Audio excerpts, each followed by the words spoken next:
Isa ka bang pa-victim? Okay lang yan. Focus ka lang. Yung ikaw na ngayon gumawa ng masama sa kapwa mo, ikaw pa yung galit? Oh, talent yan. Kaya focus ka lang. Kapalan mo pa mukha mo, shoot ka.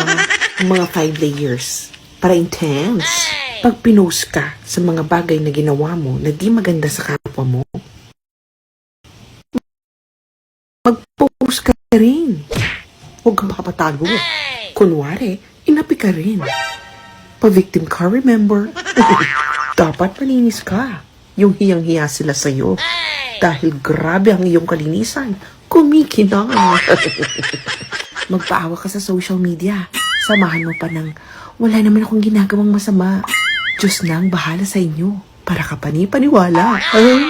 Galingan mo ang acting skills mo. Dapat, parang ikaw yung aping-api. Pang-famous award, gano'n. Malay mo, baka ma-discover ka. Kunin kang artista. Congrats! Number 1 na tagahanga mo nun si Satanas.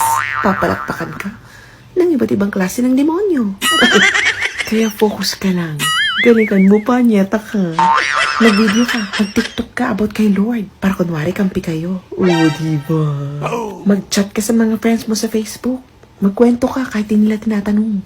Ikwento mong ginawawa ka. Na wala kang ginagawang masama. Siyempre, kwento mo yan. Kaya dapat ikaw yung victim. Magpabarangay ka. O kaya naman magpa-interview with attorney. Dapat wala kang mali. Huwag kang pumayag na questioning ka. Itanggi mo yung mga kasalanan mo. Dapat malinis kang tukmol ka. Para talented yarn. Pa-victim na nga. Sinungaling pa. 2-in-1. Panalo ang kakapalan ng mukha mo. Kaya focus ka lang. Hidden